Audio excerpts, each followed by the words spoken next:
नमस्कार मित्रांनो, महाराष्ट्राच्या राजकारणातून मराठा आरक्षणावरती सर्वात मोठी बातमी समोर येत आहे। मनोज जरांगे पाटील यांची प्रकृती खालावली, उपोषण मागे घेण्यासाठी थेट शरद पवारांची एंट्री। काय आहे सविस्तर बातमी जाणून घेण्यापूर्वी तुम्ही जर चॅनलवरती नवीन असेल तर चॅनलला सबस्क्राईब करून बेल आयकॉनचं बटन प्रेस करायला विसरू नका।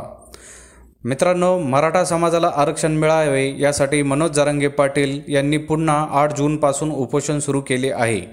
त्यांच्या उपोषणाचा आज 4था दिवस असून गेले 4 दिवस त्यांनी काहीही खाल्ले पिल्ले नसल्याने त्यांची प्रकृती चिंताजनक झालेली आहे। डॉक्टरांनी त्यांना उपचाराचा सल्ला दिला असून त्यांनी उपचार घेण्यास नकार दिला।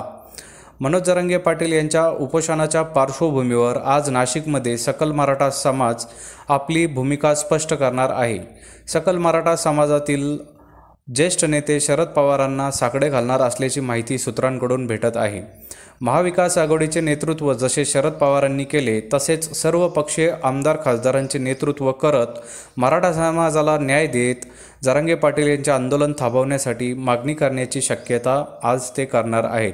आता सकल मराठा समाज नेमकी काय भूमिका मांडणार हे पाहणे महत्त्वाचे आहे। तर मित्रांनो, आपल्याला काय वाटतंय याबद्दल आपली प्रतिक्रिया आम्हाला कमेंट बॉक्सच्या माध्यमातून नक्कीच कळवा। चॅनलला आणखीनही सबस्क्राईब केलं नसेल तर चॅनलला सबस्क्राईब करून बेल आयकॉनचं बटन प्रेस करा, जेणेकरून असेच नवनवीन व्हिडिओ व चालू राजकीय घडामोडी सर्वप्रथम तुम्हाला या चॅनलवरती बघायला भेटतील। भेटूया पुढच्या व्हिडिओसह, तोपर्यंत धन्यवाद। जय महाराष्ट्र।